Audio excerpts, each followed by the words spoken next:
Speaking on the finance bill in the Lok Sabha, an honorable member said, Mr. Speaker, sir, I rise to support the finance bill.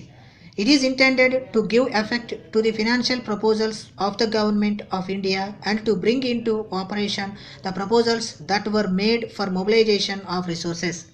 In my mind, this is the last stage of discussion on the budget. Honorable members generally accept the policy so far as mobilization of resources is concerned. In this connection, we find that the central government have undertaken few measures. First, I will refer to the minor measures. One of the minor measures adopted for mobilization of resources is the utilization of unemployed labor for productive purposes. I am referring specially to the National Rural Employment Scheme. I am aware of the fact that this particular scheme is not directly connected with mobilization of resources. It is intended for the purpose of creating employment opportunities. If the unemployed labor force is utilized for production work, it will increase capital formation. The second and the most important measure is the measure of taxation. While adopting this measure of taxation, the government have to see that the incentives for private investment are safeguarded. I am sure that this has been achieved in this budget. Honorable members will agree that while taxation has been distributed over a number of times, the incentives for private investment have been maintained. Hence, there is nothing to be objected in this finance bill. At the same time, we should take care of the administrative machinery also. The implementation of the taxation policy is in their hands. Therefore, this matter requires the attention of the Honorable the Finance Minister. It is possible that even though the policies are good, they turn out to be bad on account of bad implementation. I need not refer to the various reports. By way of illustration, I may refer to the recommendations of the Administrative Reforms Commission. We are all aware that the report of the Commission says many things about the administration.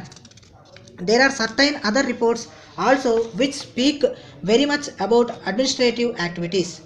It is therefore necessary for the Honorable the Finance Minister to see whether these policies are properly and faithfully implemented. As honorable members would remember, the Honorable the Finance Minister had said that the concessions given in taxes were intended to reach the common man. Later on, he also said that it was true that such concessions did not reach the common man so far. The fault does not lie with the policies or with the Honorable Minister concerned. The only fault lies in the implementation of these policies. At the present moment, I would urge that the Honorable Finance Minister should look into this matter and see that these policies are properly and faithfully implemented and that the fruits of the policies reach the common man. I will now refer to another point, and that is about petroleum products. In the note given to us, it has been said that the Ministry of Petroleum is concerned with the planning of production as well as the policy of pricing in regard to the petroleum products. I am told that so far as the petroleum products are concerned, no planning has been made. Similarly, with regard to the planning, no decision has been taken. If that is so, we will be doing a sort of harassment to the national economy. It is therefore necessary that early action should be taken in regard to planning of production as well as pricing of petroleum products. As it is, the present position is that we have got the necessary raw material but we cannot enter upon production of petroleum products. The raw material will have to be used. Otherwise, it is bound to be wasted to some extent. Therefore, it is necessary that planning for production of petroleum products must be made at the earliest opportunity and pricing policy must be decided upon at the earliest moment.